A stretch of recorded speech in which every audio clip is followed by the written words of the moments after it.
Semana Santa, unos días en el calendario o al menos en el de mi país, donde se celebra la crucifixión y muerte del Señor. Crecí en el seno de una familia católica demasiado devota a este tipo de celebraciones. En aspectos personales, dudaba demasiado sobre estos aspectos de la religión, hasta el punto de formarme un pequeño disgusto hacia este tipo de cosas. Pero al menos en esta semana no tendría que ir a la escuela. Generalmente en esta semana, los días jueves y viernes son los más importantes porque exactamente en estas fechas es representado el Vía Crucis del Señor. Alrededor del martes en las horas de la mañana, mis padres me informan que pasaríamos lo restante de la semana en la ciudad de La Grande, una emblemática ciudad al sur del país donde por tradición se acostumbra a celebrar la Semana Santa. Era algo normal debido a la devoción de mi familia, ante el disgusto de mi hermano y de mí, por abandonar nuestro hogar para ir a aquella ciudad. Después de 8 horas en coche, llegamos a la ciudad de La Grande. El ambiente era el propio de la época del año. Carteles alusivos a la Semana Santa adornaban todos los alrededores del pueblo. Y el sofocante olor a incienso que me mareaba. El hotel donde nos hospedaríamos, era una construcción colonial en muy buen estado, pero la simple idea de la era de la edificación hacía retumbarme por escalofríos. Al llegar al hotel, nos recibió un botones, de una cara muy extraña, no pronunció ninguna palabra mientras llevaba nuestro equipaje. Al llegar a nuestra habitación asignada, con una voz grave solo dijo: "Nunca se les ocurra salir después de las 10 p.m. a la calle". Después de eso cerró la puerta detrás de nosotros. Una modesta habitación nos rodeaba a mí y a mis familiares, llena de muebles un poco anticuados y de horribles diseños, o al menos a mi parecer. Mi hermano estaba un poco inquieto desde el momento en que entramos a aquella habitación en el hotel. Ese día ni siquiera me di cuenta de nada, caí profundamente dormido por el largo viaje. Miércoles. Ese día soleado inició, con nuestra participación en las actividades de Semana Santa. Según la creencia católica, en este día se representa la coronación de espinas. Una gran multitud de personas ya se había aglomerado en el centro de la ciudad, para la celebración del día de hoy. Muchas personas muy devotas o demasiado perturbadas mentalmente, se autoflagelaban con coronas de espinas, e incluso llegué a ver gente que se crucificaba, derramando mucha sangre, y perturbando a los niños, especialmente a mi hermano, quien no pudo disimular el disgusto a esta situación.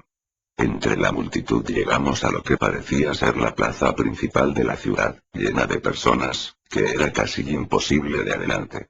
Las personas entre gritos, llantos, y lo que yo puedo llamar un fanatismo extremo, me perturbaban y más que estar en paz conmigo mismo, me perturbaba mucho la idea de seguir siquiera un minuto más acá. La cara de mi hermano reflejaba la misma situación. Un fuerte regaño de mis padres fue suficiente para que perdiéramos la idea de salir de este lugar. Con mi hermano y yo ideábamos un plan para escaparnos, pero era demasiado complicado. Nos perderíamos de seguro, si intentáramos escapar de esta cantidad de personas.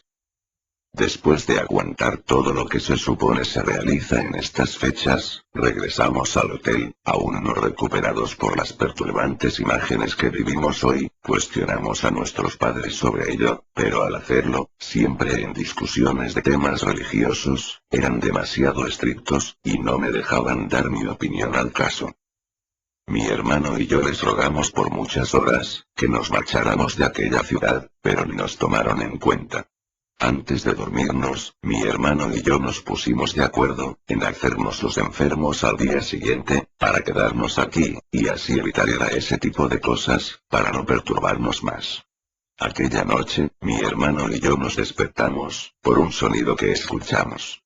Mis padres seguían durmiendo en la cama, cuando el sonido de un redoblante afuera, hizo que los dos nos asomáramos a la ventana.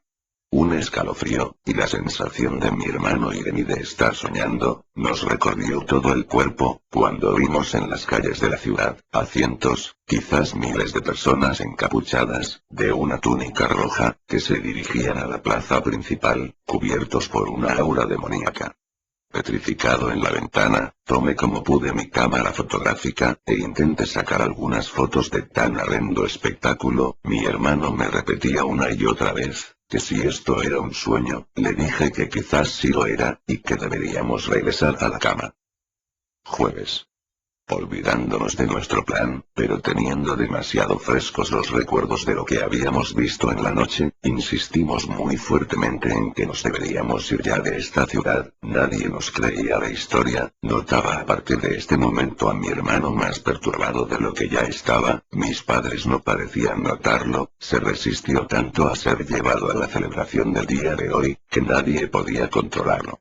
Estábamos en el pasillo del hotel, cuando de nuevo nos encontramos al Botones. Vieron por la ventana, ¿cierto? Antes de desaparecer nos dijo eso. Lo que sucedió hoy era algo parecido al de ayer, las mismas escenas, aunque por lo visto anoche no era nada. Cuando veníamos de regreso al hotel, mi hermano accidentalmente golpeó a una de esas personas que quema incienso, especialmente usado en estas épocas. Personalmente a mí me desagradó ese olor, y al parecer la anciana que incendiaba el incienso, notó nuestro desagrado por ese humo, y con una cara demoníaca nos miró a mi hermano y a mí, antes de llegar de nuevo al hotel. La insistencia por irnos de acá, ya no tenía caso. Después del incidente con la anciana, mi hermano yacía callado, no hablaba, era otro completamente diferente. Alrededor de las 3 de la mañana, me despierta el mismo sonido de redoblantes que me había despertado ayer. Me desperté, miré a mi alrededor, mis padres dormían, pero mi hermano no estaba. Su cama extendida, salí de la habitación, intenté despertar a mis padres en vano, recorrí todos los pasillos del hotel sin éxito alguno. Escapé por la puerta trasera del hotel, me moví entre esa aura demoníaca y las figuras encapuchadas, que al mirarlas de cerca medían como 3 metros de altura. Me moví por lo que parecieron varios minutos, hasta llegar a la plaza principal, para encontrarme con más de 10.000 diría yo sujetos encapuchados. En el centro de la plaza, un sujeto encapuchado, pero de negras vestimentas, con otra persona, al parecer tenían a alguien amarrado, a la vista de todos. Pude lograr acercarme un poco más, para darme cuenta, que mi hermano estaba a punto de ser sacrificado, y que aquel sujeto encapuchado, era el Botones del hotel, y aquella otra persona era la anciana demoníaca de ayer. Corrí e intenté salvar a mi hermano, pero el sujeto le clavó un extraño cuchillo al estómago, mientras mi hermano con gritos de dolor, se retorcía ante la alegría de todos. Mi llegada fue en vano, con el mismo artefacto fui herido de gravedad en la lengua, y en una de mis manos. En ese momento arrastrándome me amaneció, no sé ni siquiera cómo llegué al hotel. En medio de un charco de sangre llegué a la habitación, mis padres se despertaban, y se asustaron al verme así, mi boca sangrante, no me permitía hablar, cuando entra el Botones a la habitación, con el cuerpo de mi hermano. El Botones afirma, que fue atropellado por un auto, y que él lo trató de salvar. No podía hablar en ese momento, pero mis padres parecieron creerle, agradecieron al Botones. Mis padres y yo llorando la pérdida de mi hermano, y yo sin poder hablar. Años después aún conservo mis heridas de esa noche. Hace poco recibí la visita de aquel Botones, donde me proponía participar en su secta en la ciudad de La Grande. Y saben qué, creo que aceptaré.